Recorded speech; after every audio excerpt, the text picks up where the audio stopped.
ಇನ್ನು ವಿಜಯ ಪ್ರಮಾಣ ವಚನ ಸ್ವೀಕರಿಸಲಿರುವಂತಹ ನೆಹರು ಸ್ಟೇಡಿಯಂನಿಂದ ನಮ್ಮ ಪ್ರತಿನಿಧಿ ಹರೀಶ್ ಒಂದು ಪ್ರತ್ಯಕ್ಷ ವರದಿ ನೀಡಿದರೆ ಬನ್ನೋಣ. ತಮಿಳುನಾಡಿನ ವಿಧಾನಸಭಾ ಚುನಾವಣೆಯಲ್ಲಿ ಟಿವಿಕೆ ಪಕ್ಷ ಕಮಾಲ್ ಮಾಡಿದೆ. ಟಿವಿಕೆ ಪಕ್ಷದ ನಾಯಕ ನಟ ವಿಜಯ್ ಅವರು ನಾಳೆ ಸಿಎಂ ಆಗಿ ಪ್ರಮಾಣ ವಚನವನ್ನ ಸ್ವೀಕಾರ ಮಾಡ್ತಾ ಇದ್ದಾರೆ. ನಾನೀಗ ಪ್ರಮಾಣ ವಚನವನ್ನ ಸ್ವೀಕಾರ ಮಾಡುವಂತಹ ಸ್ಥಳದಲ್ಲೇ ಇದ್ದೇನೆ. ಚೆನ್ನೈನ ಪೆರಿಯಂಪೇಟ್ನಲ್ಲಿರ್ತಕ್ಕಂತಹ ನೆಹರು ಇಂಡೋರ್ ಸ್ಟೇಡಿಯಂನಲ್ಲಿ ನಾಳೆ ನಟ ವಿಜಯ್ ಅವರು ಸಿಎಂ ಆಗಿ ಪ್ರಮಾಣ ವಚನವನ್ನ ಸ್ವೀಕಾರ ಮಾಡ್ತಾ ಇದ್ದಾರೆ.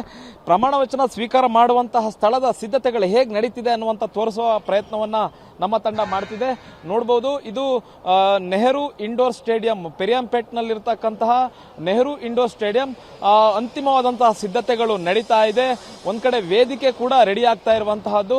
ಇದೇ ವೇದಿಕೆ ಮೇಲೆ ನಾಳೆ ನಟ ವಿಜಯ್ ಅವರು ಸಿಎಂ ಆಗಿ ಪ್ರಮಾಣ ವಚನವನ್ನ ಸ್ವೀಕಾರ ಮಾಡ್ತಾ ಇದ್ದಾರೆ. ಒಂದ್ ಕಡೆ ಲೈಟಿಂಗ್ಸ್ ಕಟ್ಟುವಂತಹ ಪ್ರಯತ್ನಗಳು ನಡೀತಾ ಇದೆ. ಇನ್ನೊಂದ್ ಕಡೆ ಚೇರ್ಗಳನ್ನ ಜೋಡಿಸುವಂತಹ ಕೆಲಸಗಳನ್ನು ಕೂಡ ಇಲ್ಲಿನ ಸಿಬ್ಬಂದಿಗಳು ಮಾಡ್ತಾ ಇರುವಂತಹದ್ದು. ಸರ್ಕಾರದ ಅಧಿಕಾರಿಗಳು ಬಂದಿದ್ದಾರೆ, ಸಂಪೂರ್ಣ ಮೇಲ್ವಿಚಾರಣೆಯನ್ನ ಮಾಡ್ತಾ ಇರುವಂತಹದ್ದು. ಬಹುಮುಖ್ಯವಾಗಿ ಈ ಇಂಡೋರ್ ಸ್ಟೇಡಿಯಂ ಏನಿದೆ, ಈ ಇಂಡೋರ್ ಸ್ಟೇಡಿಯಂನಲ್ಲಿ ಸುಮಾರು 5,000 ಜನರು ಕೂರುವಂತಹ ವ್ಯವಸ್ಥೆ ಇದೆ. ಈ ಹಿಂದೆ ಹೇಳಿದಂತೆ ವಿಜಯ್ ಅವರು ಸಾಕಷ್ಟು ಅಭಿಮಾನಿಗಳನ್ನ ಹೊಂದಿರುವಂತಹದ್ದು. ಅವರ ಅಭಿಮಾನಿಗಳು ಎಲ್ಲರೂ ಕೂಡ ಬಂದ್ರೆ ಈ ಸ್ಟೇಡಿಯಂ ಸಾಕಾಗೋದಿಲ್ಲ. ಲಕ್ಷಾಂತರ ಅಭಿಮಾನಿಗಳು ನಾಳೆ ಚೆನ್ನೈಗೆ ಸೇರುವಂತಹ ಸಾಧ್ಯತೆ ಇದೆ.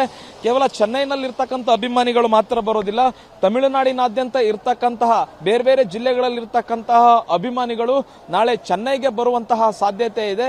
ಹಾಗಾಗಿ ಆ ಬರುವಂತಹ ಎಲ್ಲ ಅಭಿಮಾನಿಗಳಿಗೂ ಇಲ್ಲಿ ವ್ಯವಸ್ಥೆಯನ್ನ ಕಲ್ಪಿಸಲಿಕ್ಕೆ ಸಾಧ್ಯ ಇಲ್ಲ. ಹಾಗಾಗಿ ಈ ಇಂಡೋರ್ ಸ್ಟೇಡಿಯಂನ ಹೊರಗಡೆಯೂ ಕೂಡ ಸಾಕಷ್ಟು ಅಭಿಮಾನಿಗಳು ನೆರೆಯುವಂತಹ ಸಾಧ್ಯತೆ ಇದೆ. ಅಂತಿಮ ಹಂತದ ಸಿದ್ಧತೆಗಳು ಈಗ ನಡೀತಾ ಇರುವಂತಹದ್ದು. ಬಹು ಮುಖ್ಯವಾಗಿ ವಿಜಯ್ ಅವರಿಗೆ ಈಗಾಗ ಕಾಂಗ್ರೆಸ್ ಬೆಂಬಲವನ್ನ ಘೋಷಣೆಯನ್ನ ಮಾಡಿದೆ. ಎಡಪಕ್ಷಗಳು ಕೂಡ ಬೆಂಬಲವನ್ನ ಘೋಷಣೆ ಮಾಡುವಂತಹ ಪ್ರಯತ್ನದಲ್ಲಿ ಇವೆ. ಜೊತೆಗೆ ವಿಸಿಕೆ ಪಕ್ಷ ಕೂಡ ವಿಜಯ್ ಅವರಿಗೆ ಬೆಂಬಲ ನೀಡುವಂತಹ ಸಾಧ್ಯತೆ ಇದೆ.